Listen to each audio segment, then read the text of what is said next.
Okay, ji. So talking about Zulfikar Ali Bhutto became the martial law administrator because Yahya Khan has resigned. The pressure was upon Yahya Khan. Yahya Khan resigned and he handed over the power to Zulfikar Ali Bhutto क्योंकि कोई और था ही नहीं वहां पर. Zulfikar Ali Bhutto became the martial law administrator and he started introducing various policies. The martial law got lifted 1 year later, that is in 1972, and then he signed an agreement with Jamiatul Ulama Islam and then he started setting up his government. अच्छा, एक और बात यहाँ जो सबसे important है वो ये है कि भाई due to the war that had occurred between India and Pakistan in 1971, जिसकी वजह से ईस्ट पाकिस्तान सेपरेट हुआ था. After that war India had captured a lot of Pakistani soldiers and India had also captured a lot of Pakistani areas as well. Some areas of Punjab were captured by India. So an agreement was signed between Zulfikar Ali Bhutto and the Prime Minister of India on 2nd of July 1972, which is called as the Simla Agreement. The purpose of Simla Agreement was that India is going to release all the prisoners of the war. India will also leave the areas that it has occupied in the war, and in return, the issue of Kashmir will not be raised over any international forum. ये एक decision हुआ था between या एक agreement हुआ था between the government of Pakistan and the government of India that it was के basically both the countries were to sign an agreement के issue of Kashmir will now not be raised by Pakistan before any international forum. That is called as the Simla agreement signed between. तो ये सबसे important चीज है once we talk about Zulfikar Ali Bhutto. So basically, Zulfikar Ali Bhutto is a political leader who is controlling or who is having the political party called as the Pakistan People's Party. और इसके बारे में हम discuss कर चुके हैं कि this political party of Zulfikar Ali Bhutto was established once Zulfikar Ali Bhutto was blamed by Ayub Khan that he was responsible for the war of 1965. जब अयूब खान ने ब्लेम किया था जुल्फिकार अली भुट्टो को कि भाई he was responsible for the war of 1965, at that point of time Ayub Khan Zulfikar Ali Bhutto had established this party and the purpose was to be against Ayub Khan and he raised the manifesto of food clothing and shelter, जिसको उर्दू में कहते हैं रोटी कपड़ा मकान. इसका नारा जो है वो लगाया गया था पाकिस्तान पीपल्स पार्टी ने. अब आ रहे हैं कि basically how Zulfikar Ali Bhutto has controlled all the things around. How Zulfikar Ali Bhutto was successful in controlling or in establishing his rule. तो पहली तो बात हमने कर ली कि सिमला एग्रीमेंट आते ही जुल्फिकार अली भुट्टो ने साइन किया है, which is between India and Pakistan. And now the biggest threat to Zulfikar Ali Bhutto was the army, क्योंकि जुल्फिकार अली भुट्टो को डर ये था कि ऐसा ना हो कि दोबारा से मार्शल लॉ लग जाए और दोबारा से उसकी गवर्नमेंट उससे छीन ली जाए. So what did he do? He changed the 6 top military commanders, उनको चेंज कर दिया. आर्मी चीफ ऑफ पाकिस्तान उसको चेंज कर दिया, हेड ऑफ एयरफोर्स चेंज कर दिया, अपनी मर्जी से रख दिया. तो जितने भी ये फोर्सेस थी इनके कमांडर्स को उसने चेंज कर दिया. पर्पस क्या था? पर्पस ये था कि he should be appointing his own generals who should not be opposing him, because for Zulfikar Ali Bhutto the biggest threat was the army. और ये एक बड़ा बहुत अच्छी बात होने वाली थी कि if the army was not going to be against him, तो बहुत एक सुकून होने वाला था, बड़ी एक बेहतरीन बात थी फॉर हिम. तो उसने कहा जी this is how I am going to control things. The next step done by Zulfikar Ali Bhutto is the federal security force. ये क्या है भाई? Basically that was to assist, that was a military force which was made to assist the police force. कहा गया कि भाई मुल्क में हालात बहुत खराब हैं, सिचुएशन को कंट्रोल करने के लिए हमने फेडरल सिक्योरिटी फोर्स बनाई है, जबकि in reality federal security force का काम था जुल्फिकार अली भुट्टो के पॉलिटिकल अपोनेंट्स को टॉर्चर करना, अरेस्ट करना और मार देना. बहुत सारे ऐसे लोग हैं जिनको जुल्फिकार अली भुट्टो ने मरवाया और फेडरल सिक्योरिटी फोर्स को ऑर्डर किया और उनको मार दिया गया है, जिसमें तकरीबन ये 5 तो मशहूर लोग हैं: नवाब मोहम्मद अहमद खान, नज़ीर अहमद, शमसुद्दीन, जावेद नज़ीर, ख्वाजा रफ़ीक, ये वो लोग हैं कि बेसिकली ये तो मशहूर हैं कि जिनको जो है वो मर्डर किया गया है by the federal security force. अच्छा, लोगों ने इसको क्या नाम दे दिया था फिर? The people named it as the Bhuttos. जब ये भुट्टो का डिक्लाइन हुआ है तो उसके बाद लोगों ने इसको नाम दे दिया था as federal investigation agency, but इससे पहले ये फेडरल सिक्योरिटी फोर्स कहलाती थी। एंड ये जुल्फ़िकार अली भुट्टो ने, ऑल्दो जुल्फ़िकार अली भुट्टो कह रहे थे ये तो हमने लोगों के फायदे के लिए किए, but it was not for the benefit of the people. अच्छा, 1962 का कॉन्स्टिट्यूशन जो जिसको इंट्रोड्यूस करवाया था अयूब खान ने, now it has become null and void, क्योंकि अगेन आपके यहाँ मार्शल लॉ लगा है और जब मार्शल लॉ लगता है तो कॉन्स्टिट्यूशन खत्म हो जाता है। Now a new constitution has been made which is called as the constitution of 1973। Martial law was lifted, constitution was implemented, and as per the constitution, Zulfikar Ali Bhutto was the prime minister and Chaudhry Fazal Ilahi was elected as the prime minister. और अब ये था कि भाई the prime minister Zulfikar Ali Bhutto, इस constitution के तहत the prime minister was having more power than the president. ये कॉन्स्टिट्यूशन में लिख दिया गया था। So since Zulfikar Ali Bhutto was the prime minister, he was having more power as compare to the president. ये कॉन्स्टिट्यूशन में लिख दिया गया। और एक और कुछ बेसिक बातें थी कि भाई the head of the state is going to be a Muslim, national assembly में किस तरह से जो है वो सीट्स होंगी, प्रोविंशियल असेंबलीज में किस तरह सीट्स होंगी, लेकिन इसकी डिटेल्स याद करने की जरूरत नहीं क्योंकि that is not a part of the examination. हाँ, एक बात जरूर है, Urdu was the official language with English to be retained for the next 5 years। ये क्या गया था कि भाई since English is an international language and the people need it, so English is also going to be retained into the country along with Urdu. However, Urdu was the official language क्योंकि अब East Pakistan separate हो चुका है, so Bengali is not the claim any further। ये हुआ कि दोबारा से मुल्क में डेमोक्रेसी आ चुकी थी, यानी कि इससे पहले जब अयूब खान था तो डेमोक्रेसी नहीं थी, डिक्टेटरशिप थी। If you guys remember, during the era of Ayub Khan, it was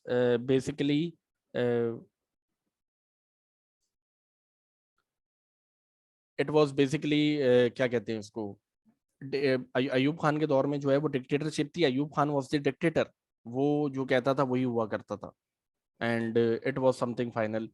लेकिन this was the first time कि democracy was now returned, people were happy. इसके अलावा ये कि there are some administrative reforms that Bhutto had introduce. Bhutto का ये ख्याल था कि भाई एक बेसिकली पहले एक इंस्टीट्यूशन होता था civil services of Pakistan, wherein the people used to be a part of the government and the people used to do government jobs. Though the institute which was responsible to recruit the people into the government, उसका नाम था civil services of Pakistan. उसमें यह था कि बहुत सारे inefficient और करप्ट इंडिविजुअल्स जो हैं वो आ चुके थे, तो उन तमाम करप्ट और इनएफिशिएंट इंडिविजुअल्स को जो है वो निकाला जाना जरूरी था।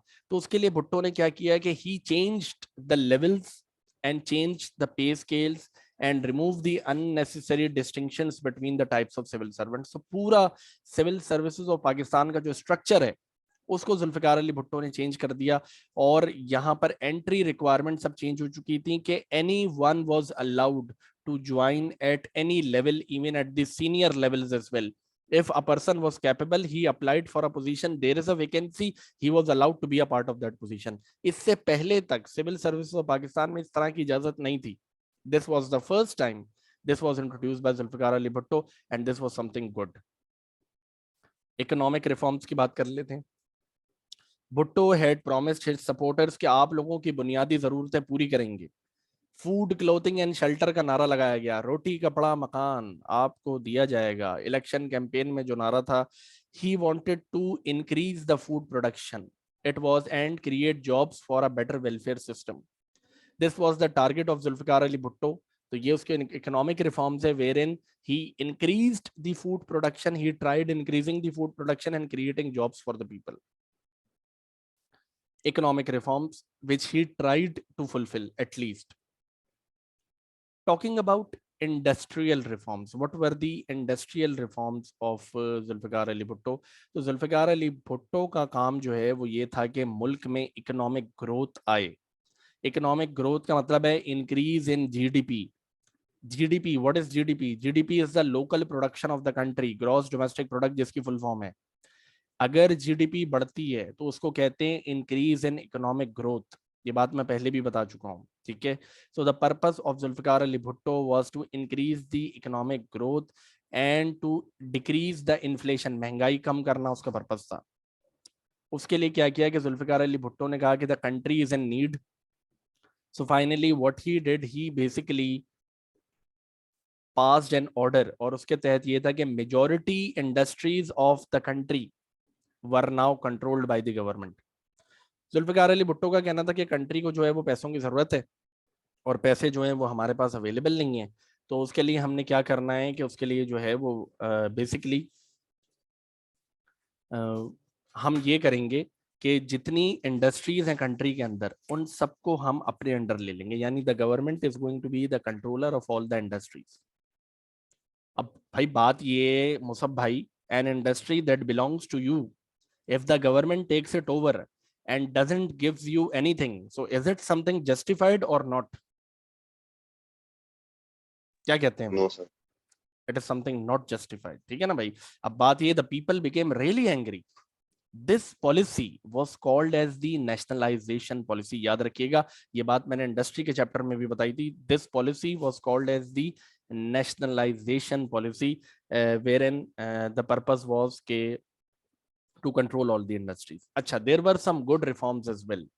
The good reforms were के the labor laws were passed and minimum salary was decided for the labor, rights of labor was protected, and other government reforms were introduced so that the poor workers could be benefited. The rich class was taxed heavily so that the taxes could be collected from the upper class and those taxes could have been spent on the poor people. गरीबों पर खर्च करने के लिए जो है उनको बेहतरी लाने के लिए और इक्वल डिस्ट्रीब्यूशन ऑफ वेल्थ को इंट्रोड्यूस करने के लिए जुल्फिकार अली भुट्टो ने इंडस्ट्रियल रिफॉर्म्स को इंट्रोड्यूस किया। एनालिसिस की बात कर लेते हैं। The people became really angry and they really disliked the nationalization policy of Zulfikar Ali Bhutto. One of the major reasons that why Zulfikar Ali Bhutto became unpopular amongst the people was that his nationalization policy was not liked by anyone. किसी को पसंद नहीं आ रही, लोग कह रहे हैं भाई क्या पॉलिसी इंट्रोड्यूस कर दी है, किस तरह की पॉलिसी और ये किस तरह का एटीट्यूड है जिसको जो है वो इंट्रोड्यूस किया गया है, बट इट वाज समथिंग। अच्छा जी, अच्छा लेकिन कुछ अच्छी बातें, महंगाई कम हो गई, इन्फ्लेशन फेल टू 6% फ्रॉम 25%, एक अच्छी बात। Now the business community was no more and all the industry was controlled by the government. Economic growth होने लगी, इट बिगेन टू इंक्रीज, और majority of the companies were owned by the government. तो लोगों को सस्ती चीजें मिलने लगी क्योंकि गवर्नमेंट का काम प्रॉफिट कमाना नहीं होता बल्कि लोगों को फैसिलिटेट करना होता है, तो सस्ती चीजें मिलने लगी which turned out to be good. लेकिन foreign investment stopped coming into Pakistan. Foreign investment क्यों आना बंद हो गई? क्योंकि लोगों ने कहा भाई अगर हम इन्वेस्टमेंट करेंगे तो गवर्नमेंट सारे पैसे ले लेगी, गवर्नमेंट हमारी इंडस्ट्री ले लेगी, तो how is it going to be beneficial to us? तो foreign investment stopped coming into Pakistan. Bhutto negotiated with the Russian government. Bhutto गया था, जुल्फिकार अली भुट्टो गया रशिया और वहां से स्टील मिल बनाने के लिए पैसे लेकर आया। He got funds to make the steel mill. सबसे पहले पाकिस्तान में स्टील मिल जो है it was established by Zulfikar Ali Bhutto with the help of Russia. Trade unions यानी एम्प्लॉय की जो लेबर यूनियंस होती हैं which are formed to protect the rights of labour and the rights of employees, वो बनाने की इजाजत दी गई थी पहली मरतबा पूरी दुनिया में। वैसे तो ये लीगल हैं, it was made legal in Pakistan as well for the first time, ठीक है जी। तो industrial reforms, you can say some industrial reforms were good, not all the reforms were good, you can say the nationalization policy specifically was not good. Agricultural reforms की बात कर लेते हैं। If you remember Zulfikar Ayub Khan had set the size of the land which was 500 acre irrigated and 1000 एकड़ unirrigated land का उसने size set किया था। जुल्फिकार अली भुट्टो ने नया साइज सेट कर दिया which was 250 acres irrigated and 500 acres unirrigated, और कहा कि बाकी जितनी भी एक्स्ट्रा जमीन है लोगों के पास है, it is going to be taken away from the landlords and is going to be distributed amongst the poor farmers so that the farmers can grow crops and the productivity in the country can increase. लेकिन भाई एक बात इसमें जरा गौर से सुने कि ये स्कीम तो सही है, लेकिन इसके अंदर सबसे बड़ा मसला जो है वो ये था कि basically all the land holdings were owned by the feudal lords वडेरे, the feudal lords of Sindh and Punjab, and the majority of the vote bank was given to Zulfikar Ali Bhutto. ज्यादातर वोट किसने दिए? फ्यूडल लॉर्ड्स ने तो दिए। अब अगर मसला ये था कि Zulfikar Ali Bhutto was going to take away the land of the feudal lords, were they going to support him? क्या ख्याल है Umar? If the feudal lords are going to be taken away their lands, so are they going to support Zulfikar Ali Bhutto? Vote करेंगे? नहीं, बिल्कुल भी नहीं, ये बात अगेंस्ट हो जाएंगे। एग्जैक्टली तो अब क्या हुआ कि जुल्फिकार अली भुट्टो ने लॉ तो इंट्रोड्यूस कर दिया, लेकिन it was not implemented. The landlords used their powers and bribery to pressure the officials, and nothing was to be done against it. Zulfikar Ali Bhutto ने एक और स्कीम इंट्रोड्यूस की थी which was known as the security of tenure. Security of tenure ये था कि अगर कोई फार्मर, एक्चुअली रूरल एरियाज में एक ट्रेडिशन होता है कि अगर कोई जमीन है, आप किसी फ्यूडल लॉर्ड से कहते हैं कि मुझे किराए पर दे दो, रेंट पर दे दो, I will grow crops on it, and once the crops are ready, half of the production I will give it to you and half of the production I will take. ये एक तरीका होता है basically. अब होता क्या था कि if the poor farmer has grown crops on the area of land and once they are ready to be harvested, तो हार्वेस्टिंग टाइम से पहले the landlord used to kick him out of the land, और बेचारा poor farmer, उसके पास कुछ भी नहीं रहता था, तो नेक्स्ट टाइम पुअर फार्मर काम क्यों करेगा? तो सिक्योरिटी ऑफ टेन्योर की स्कीम ये कहती थी कि अगर कोई पुअर फार्मर काम कर रहा है लैंड पर, तो जब तक आपके पास जो क्रॉप्स हैं वो हार्वेस्ट नहीं हो जाते, तब तक कोई भी लैंडलॉर्ड किसी भी फार्मर को निकाल नहीं सकता, ताकि फार्मर्स काम करते रहें और मुल्क की प्रोडक्शन बढ़े। अगर एनालिसिस करें एग्रीकल्चरल रिफॉर्म्स के, तो agricultural reforms turned out to be good for the poor farmers. However Bhutto was not able to influence the rich class of these क्या है landlords because they were the supporters of Zulfikar Ali Bhutto. आ जाते हैं जरा social reforms की तरफ। First of all we are going to talk about health reforms. तो rural areas में health centres were set up, basic health units जिसको डिस्पेंसरीज कहते हैं, कि जहां पर कोई छोटी मोटी बीमारी हो तो उसके लिए आप चले जाते हैं, those were set up in urban areas. Urban areas का मतलब है शहरों में। Training colleges for doctors and nurses were set up, ठीक है। बट द थिंग वॉज कि ये जो रूरल एरियाज में जो हॉस्पिटल थे, यहाँ डॉक्टर्स अवेलेबल नहीं थे, हॉस्पिटल था।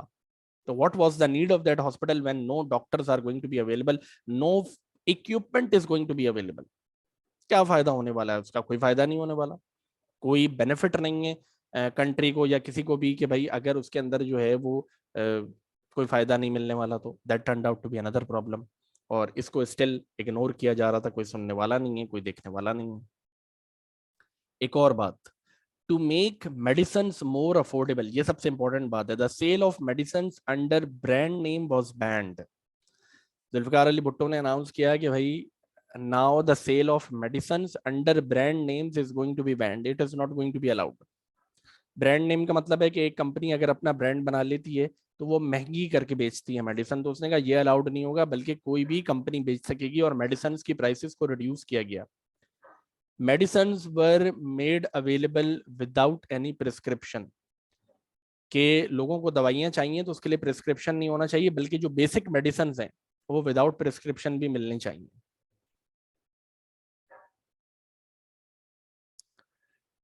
एनालिसिस की बात करें तो again health reforms, doctors available नहीं है और हॉस्पिटल्स बना दिए गए हैं, तो that turned out to be a gap. और the income of the chemist, जो कि केमिस्ट है सेलिंग द मेडिसिन, उनकी इनकम गिर गई। तो majority of the companies who were making medicine in Pakistan, they closed their companies, क्योंकि उन्होंने कहा यहाँ तो प्रॉफिट ही नहीं है भाई, हम क्या करें। तो काफी सारी दवाइयां बनाने वाली कंपनियां थी जो stopped working in Pakistan.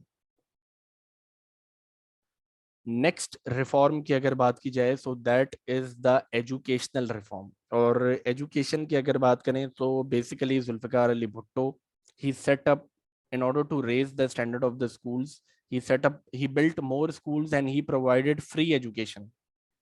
Rural areas में स्कूल खुल गए, मुख्तलिफ एरियाज में नए स्कूल्स नए कॉलेजेस खोले गए, लेकिन भाई स्कूल तो खोल दिया, टीचर है ही नहीं। There was a shortage of trained teachers, schools and colleges were overcrowded. और 5 साल जो जुल्फिकार अली भुट्टो ने रूल किया है, in those 5 years, the first 5 years of Zulfikar Ali Bhutto, the literacy rate rose, did not even rise above 1%। यानी कि education के नाम पर कोई फायदा नहीं हुआ। स्कूल खोल दिए, कॉलेजेस खोल दिए, टीचर्स नहीं है, इक्विपमेंट अवेलेबल नहीं है, तो भाई फायदा क्या हुआ। The first 5 years what he ruled was, in those 5 years only a few people got educated। इसका मतलब है majority of the people remained uneducated। अब तक वही मामला और चला आ रहा है भाई, कोई रोकने वाला नहीं। अच्छा जी, कुछ लॉज जुल्फिकार अली भुट्टो ने इंट्रोड्यूस किए, जिसमें एक लॉ बेसिकली ये था कि the government was having the power to ban any political party. अगर कोई भी पॉलिटिकल पार्टी गवर्नमेंट के अगेंस्ट हो जाती है तो गवर्नमेंट एम्पावर्ड है कि उसको बैन कर सके। बेसिकली ये लॉ जुल्फिकार अली भुट्टो ने अपने लिए इंट्रोड्यूस किया था, because Zulfikar Ali Bhutto wanted the security of his own government. अगर कोई political party is going to be opposing the government of Zulfikar Ali Bhutto, then there are chances that the people will be asking for resignation of Zulfikar Ali Bhutto. तो उसने क्या किया, उसने कहा भाई कोई भी पॉलिटिकल पार्टी गवर्नमेंट के खिलाफ आई ना, बैन कर देंगे। दूसरी तरफ अपनी जो फेडरल सिक्योरिटी फोर्स बनाई थी उसको पावर ज्यादा दे दी गई कि if any suspect is found he will be arrested and no bail will be granted. No bail का क्या मतलब है कि he will not be released on temporary basis, release ही नहीं किया जाएगा। अपनी मर्जी के लॉज जो हैं वो इसने इंट्रोड्यूस कर दिए। भुट्टो ने डिसमिस कर दिया गवर्नर्स ऑफ बलूचिस्तान को एंड NWFP, ठीक है, और कहा कि यहाँ पर जो है ना ये गवर्नर्स ठीक नहीं है, we are going to change the governors and we are going to bring more provincial autonomy. यानी कि द न्यू गवर्नमेंट जो हम लेकर आएंगे NWFP में और बलूचिस्तान में, उसके पास ज्यादा पावर्स होंगी। लेकिन the people started rebelling against Bhutto, the people became against Bhutto कि भाई ये तुमने कैसे कर दिया। अच्छा, फिर एक चीज जो भुट्टो ने की, it was good, the Qadianis were declared non Muslims. Friday was declared as a holiday, जुम्मे को छुट्टी हुआ करती थी। There was a ban on drinking, gambling and night clubs, इन पर बैन लगा दिया गया था। ठीक है भाई। अच्छा, भुट्टो की एक बहुत बड़ी मेजर कोशिश थी which was related to nuclear program. Bhutto wanted to introduce the nuclear program. ये उसकी शुरू से कोशिश रही थी कि वो न्यूक्लियर प्रोग्राम इंट्रोड्यूस करे। सो ही इनिशिएटेड द न्यूक्लियर प्रोग्राम इन 1965, जब अयूब खान के ज़माने में इसे इंट्रोड्यूस करवाया था, लेकिन वो it could not continue because Ayub Khan did not support the nuclear program. बाद में जब Zulfikar Ali Bhutto himself became the prime minister, so he continued the nuclear program. और भुट्टो ने अल्फाज क्या है भुट्टो के, even if we have to eat grass we will make nuclear bomb, we have no other choice. ये जुल्फिकार अली भुट्टो ने कहा था कि भाई अगर हमें घास भी खानी पड़ी ना तो घास भी खाएंगे, लेकिन न्यूक्लियर बॉम्ब बनाएंगे। अच्छा, लेकिन ये हुआ कि भाई during the time of Bhutto ये पूरा नहीं हो सका, लेकिन बाद में द थिंग्स गॉट फुलफिल्ड और 1998 में the first ever nuclear bomb was made in Pakistan. अच्छा, भुट्टो की अगर पॉलिसी की बात करें, रिलेशंस विद अदर कंट्रीज को कहते हैं foreign policy. If we talk about the foreign policy of Zulfikar Ali Bhutto, तो सबसे पहले तो जुल्फ़िकार अली भुट्टो, पाकिस्तान ने कुछ इंटरनेशनल एग्रीमेंट साइन किए हुए थे। एक इंटरनेशनल एग्रीमेंट का नाम था सीटो, जो अमेरिका और यूके वगैरह से साइन हुआ था, और दूसरा इंटरनेशनल एग्रीमेंट था सेंटो। पाकिस्तान ने दोनों से रिजाइन कर दिया। Pakistan was a part of Commonwealth, यानी Pakistan was a member of the countries which are controlled by Britain.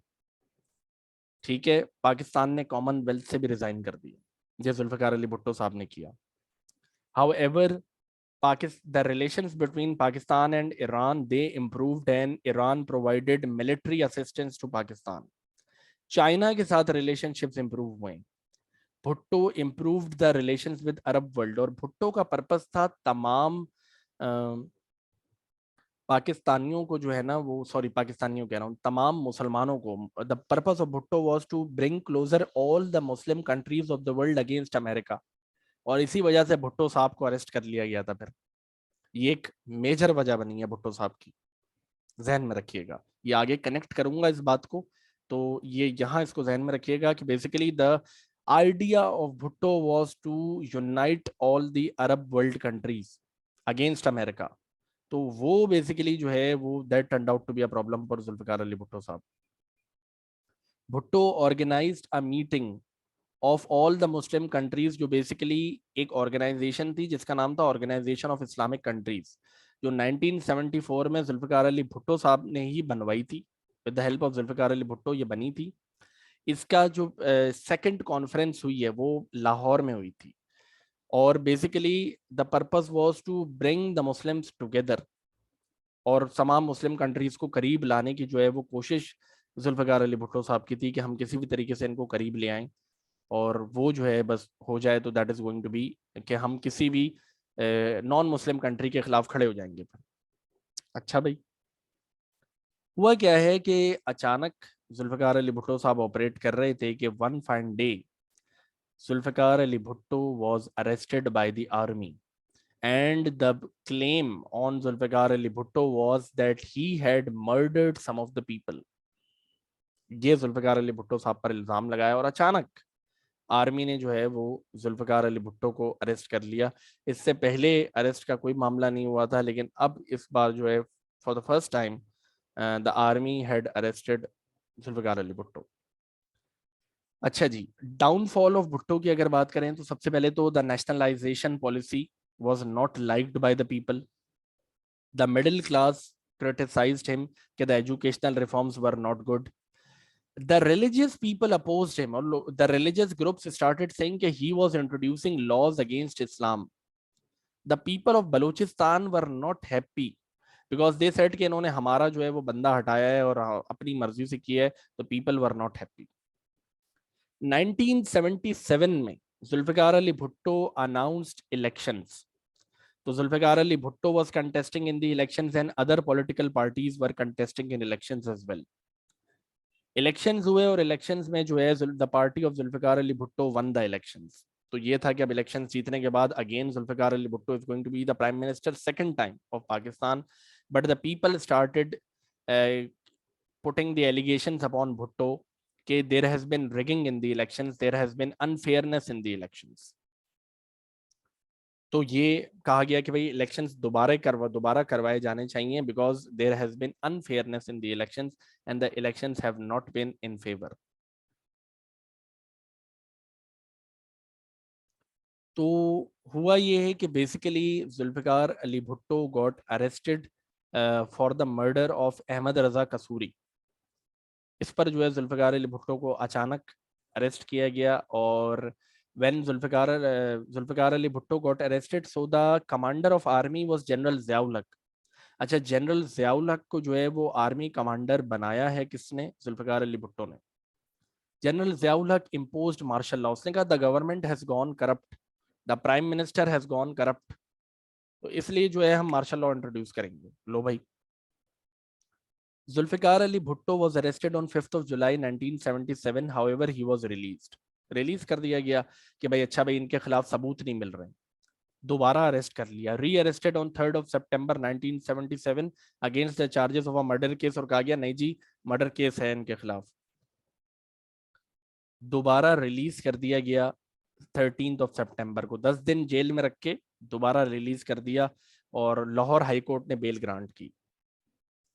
लेकिन एक महीने के बाद on October 9 1977 Maulvi Mushtaq the chief justice of Lahore high court cancelled the bail और कहा कि जुल्फिकार अली भुट्टो को तो बेल मिलनी नहीं चाहिए, क्यों दी है बेल, नहीं तो। अच्छा, जुल्फिकार अली भुट्टो ने अपना केस सुप्रीम कोर्ट में चैलेंज किया कि भाई मुझे बेल ग्रांट की जाए। अच्छा, ये तरीका होता है पाकिस्तान के अंदर कि अगर कोई लोअर कोर्ट आपको बेल ग्रांट नहीं कर रही तो आप उससे अपर कोर्ट में जाते हैं और वहां से बेल की जो है ना रिक्वेस्ट करते हैं कि मुझे बेल ग्रांट की जाए। बेल आप सबको, मुझे उम्मीद है, पता होगा बेल क्या होती है। टेम्परेरी बेसिस पर आपको प्रेजेंट से रिलीज किया जाता है, जब तक आपके खिलाफ जो क्राइम है वो साबित नहीं हो जाता तब तक आपको रिलीज कर दिया जाता है, वो बेल कहलाती है। तो अगर हाई कोर्ट में आपका केस है तो आप सुप्रीम कोर्ट जाते हैं और जाकर बेल की रिक्वेस्ट करते हैं, तो वहां से बेल यूजुअली ग्रांट हो जाती है। एक तरीका है पाकिस्तान के अंदर, तो वो बेसिकली जुल्फिकार अली भुट्टो साहब ने किया। जुल्फिकार अली भुट्टो का केस जो है वो सुप्रीम कोर्ट में जो है वो लगा, लेकिन सुप्रीम कोर्ट ने कहा कि भाई आपको 1 हफ्ता दे रहे हैं, आप तैयारी कर लें और उसके बाद आपसे बात करेंगे। इधर जो हाई कोर्ट में जुल्फिकार अली भुट्टो साहब का केस चल रहा था उसको रोक दिया गया अचानक। चीफ जस्टिस सैयद अनवारुल हक एडजून द केस अंटिल जुलाई 1978। अक्टूबर 1977 में खड़े हैं, बोला 1 साल के लिए केस रोक दो, क्योंकि 5 of the 9 judges were willing to overrule the verdict. 5 of the 9 judges were basically in favor of Zulfikar Ali Bhutto. और भुट्टो साहब को तो सजा देनी थी, लेकिन कुछ जजेस जो हैं वो भुट्टो की फेवर में। ठीक है, अब भुट्टो की फेवर में जो लोग हैं तो ये तो प्रॉब्लमेटिक हो जाएगा भाई। तो इस प्रॉब्लम को कैसे दूर करें, इस प्रॉब्लम को दूर करने के लिए जो है वो फिर क्या किया, 1 साल के लिए केस एडजून कर दिया, रोक दिया। हारिस कुछ कहना चाह रहे हैं बेटा? No sir. अच्छा, 1 साल के लिए केस रोक दिया।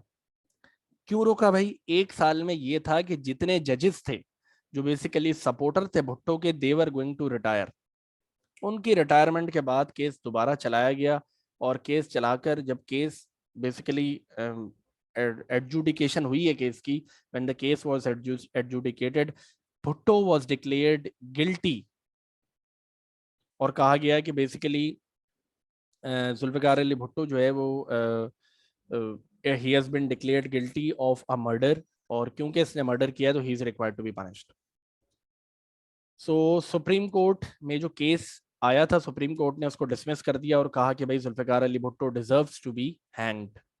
तो in central jail of Rawalpindi on 4th of April 1979 finally Zulfikar Ali Bhutto was hanged. आप लोगों को एक बात और यहाँ क्लियर कर दूं कि जिस सेक्शन में, जिस लॉ के तहत जुल्फिकार अली भुट्टो को सजा हुई थी, उस कानून के तहत पाकिस्तान में आज तक किसी को सजा नहीं हुई है। सिर्फ एक ही आदमी को सजा हुई है और वो था जुल्फिकार अली भुट्टो। अब आप यहाँ मुझसे सवाल कर सकते हैं कि सर जुल्फिकार अली भुट्टो का कसूर क्या था? तो सर जुल्फिकार अली भुट्टो का कसूर ये था कि he had ordered the federal security force to kill Ahmad Raza Kasuri and some other people as well. ये बात साबित नहीं हुई थी कि जुल्फिकार अली भुट्टो ने ऑर्डर दिया था या नहीं दिया था, whatever it is, it was not proved. साबित नहीं हुई थी ये बात, लेकिन फिर भी ही वॉज हैंग्ड। क्यों? क्योंकि वो जो इन्होंने ऑर्गेनाइजेशन ऑफ इस्लामिक कंट्रीज बनाई और वो सारे मामला किए, तो उस वजह से जो है वो ये मामला हो गया इनके साथ। तो this is the real politics that went on with Zulfikar Ali Bhutto and basically he was hang. तो ये साबित नहीं हुआ था कि जुल्फिकार अली भुट्टो ने फेडरल सिक्योरिटी फोर्स को ऑर्डर दिया था। और बेसिकली ये बहुत ही वीक लॉ है पाकिस्तान के अंदर, जो कि कहता है कि भाई अगर कोई किसी को कहे कि फलां को मर्डर कर दो, तो जो जिसने कहा है कि फलां को मर्डर कर दो उसको मारा जाए या उसको सजा दी जाए। भाई मर्डर करने वाले को सजा दी जाएगी ना, ऑर्डर देने वाले को थोड़ी दी जाएगी। ऑर्डर देने वाला तो मुकर भी सकता है ना भाई, कि सर मैंने तो कहा ही नहीं था। तो ये पाकिस्तान में एक ही बंदे को सजा हुई है उस लॉ के तहत, विच इज जुल्फिकार अली भुट्टो। ठीक है, तो अब आप लोगों ने जो 14 मार्क का क्वेश्चन जुल्फिकार अली भुट्टो पे प्रिपेयर करेंगे ना, तो उसके अंदर ये सारी चीजें जो हमने डिस्कस की हैं, you are going to talk about this. तो ये जो क्वेश्चन हैं अपने पास नोट कर लें, these are the questions that you guys are required to do. इनको मैं अभी एक्सप्लेन कर रहा हूँ, इनको पहले जरा नोट कर लें, फिर इनको मैं एक्सप्लेन कर देता हूँ और फिर जरा आगे बात करते हैं इससे रिलेटेड।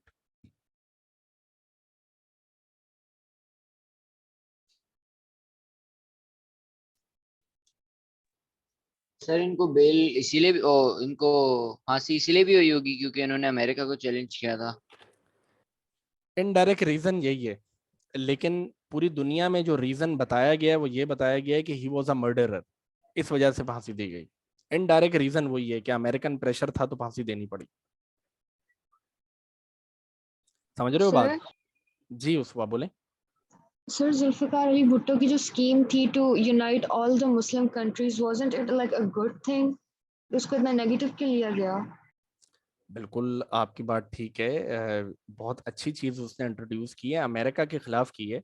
और बात ये है कि ये एक कॉमन बात है कि whosoever is going to go against America is going to be punished.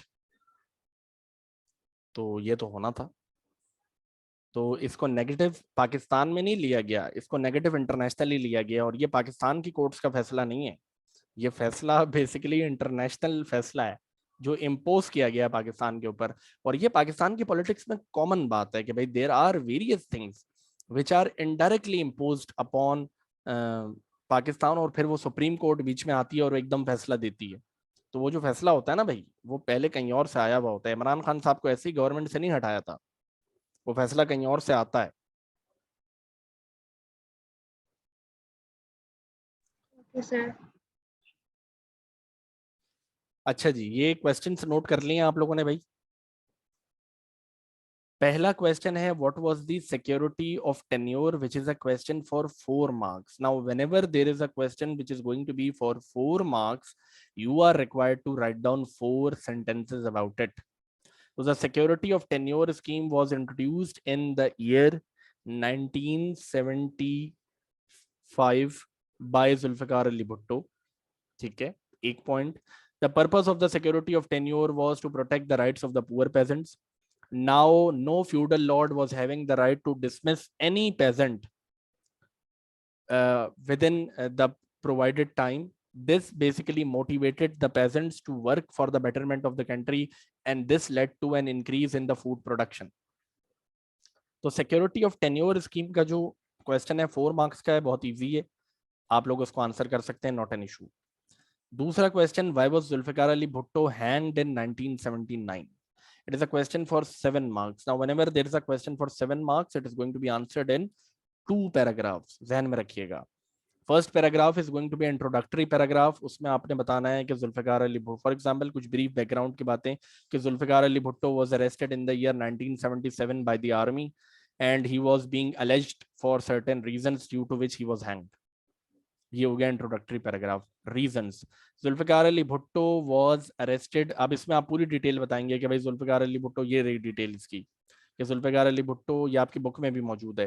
Zulfikar Ali Bhutto was arrested on 5th of July 1977 on the charges of a murder. Then he was released. Then he was again arrested by Lahore High Court and he was not released. So then he challenged his matter in Supreme Court. However, the Supreme Court rejected his case as well, and the charges against him were proved. And the charges against Zulfikar Ali Bhutto were that he had ordered the Federal Security Force to murder a certain people. So Zulfikar Ali Bhutto refused to say anything in his on his side, and he said कि basically I am not guilty. What he said to the court, that I am not guilty. If the court wish to give me the punishment, I am ready for that. इस तरह इसका answer बनेगा, जहन में रखिएगा। अब ये सवाल आ रहा है 14 मार्क्स का, इसको जरा गौर से सुन लीजिएगा। that is something important. How successful were the reforms of Zulfikar Ali Bhutto from 1972 till 77? Explain your answer. Now, this is a question for 14 marks. Now, whenever there is a question for 14 marks, it is going to be answered. Okay, first of all, there is going to be an introduction. Therein, you are going to mention the names of the reforms जिनकी बात हम करने वाले हैं, क्योंकि वो सवाल में हमसे पूछ रहा है how successful were the reforms. तो any 5 or 6 reforms of Zulfikar Ali Bhutto are going to be mentioned in the answer. तो introduction क्या बनेगा? Zulfikar Ali Bhutto came into power in the year 1972. He introduced various reforms, and those reforms were agricultural reforms, comma, educational reforms, comma, health reforms, comma, administrative reforms, comma, constitutional reforms. हो गया 5 point. ठीक है जी, introduction बन गया। Now what ever reforms जिनको आपने नाम दिया है explain each reform in a separate paragraph. Paragraphing जरूरी है। यहाँ वो बोल रहा है हाउ सक्सेसफुल। हाउ सक्सेसफुल का मतलब है कि you are going to explain the reform as well as you are going to present the failures of the reform, कि भाई रिफॉर्म ये था और उसका फेलियर ये था, रिफॉर्म ये था उसका फेलियर ये था, whatever it is, that is also going to be explained by your side. उसको भी एक्सप्लेन करेंगे कि भाई this was the reform, this was the failure, this was the reform. For example agricultural reform की अगर बात करें, 1 minute शासन कंक्लूजन पे आ रहे हैं। एग्रीकल्चरल रिफॉर्म की बात करें तो एग्रीकल्चरल रिफॉर्म का फेलियर क्या था कि भाई the size of the land was fixed but still the landlords they supported Zulfikar Ali Bhutto, therefore he could not implement the law against them. ये बेसिकली एक बात आ जाएगी हमारे पास, ठीक है। So this is how it is going to be. 1 minute Umar, मैं क्वेश्चन लेता हूं आपका। And finally there is going to be a conclusion. Now the conclusion is up to you. अब कंक्लूजन आपके ऊपर है कि आप किसी एक रिफॉर्म को सपोर्ट करना चाहें, ठीक है, वो आपकी मर्जी है।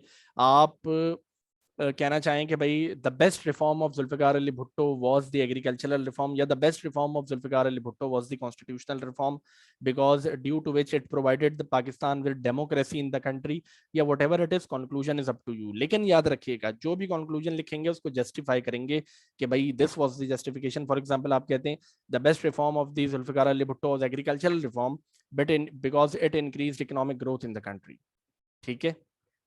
जी शासन, रिफॉर्म्स के फेलियर एंड अचीवमेंट्स दोनों लिखने हैं। जी उमर बेटा, क्वेश्चन आपका। सर इसके अंदर जो 14 मार्क वाला जो क्वेश्चन है, इसके आंसर के अंदर हमें जो इसके रिफॉर्म्स है वो लाइन वाइज लिखने हैं, जैसे डेट वाइज लिखने हैं, जैसे कह सकते नहीं हैं। जरूरी नहीं है, डेट वाइज आगे पीछे हो सकते हैं, कोई प्रॉब्लम नहीं है, रिफॉर्म्स सही। आगे पीछे हो सकते हैं, नॉट एन इशू। इसका इसका एक मुझे याद आ रहा है रिफॉर्म वो भी था जिसके अंदर इसने ओ लेवल्स के अंदर पाक स्टडीज और ना ना ना, इस्लामियत। वो ज़ियाउल हक है, वो ज़ियाउल हक है, वो अच्छा ज़ियाउल हक सही। है, वो जुल्फिकार अली भुट्टो नहीं, वो अगला है, इसके बाद है। ओके। अच्छा ठीक है, कंक्लूजन हो गया। आखिरी क्वेश्चन समझा रहा हूँ, जरा सुन लीजिएगा। Why did Zulfikar Ali Bhutto come into power 1971? Introductory paragraph. Zulfikar Ali Bhutto was made the chief martial law administrator. Zulfikar Ali Bhutto was made the chief martial law administrator in the year 1971 and he started ruling Pakistan. Introduction बन गया। आ जाए reasons पर। 7 mark का question होता है तो मैंने बताया हुआ है कि 3 to 5 reasons are going to be mentioned. अगर आप मुझसे आंसर का साइज पूछेंगे तो एटलीस्ट हाफ अ पेज या 3/4 of the page are going to be there, not more than that. एक पेज का आंसर लिखने की जरूरत नहीं है 7 मार्क में, जहन में रखिएगा। अच्छा जी, तो जुल्फिकार अली भुट्टो की अगर बात करें तो रीजंस क्या है। सबसे पहला रीजन के Yahya Khan resigned, he handed over the power to Zulfikar Ali Bhutto, पहला reason. In Pakistan, no leader was available except for Zulfikar Ali Bhutto at that time. Therefore, the power was given to him.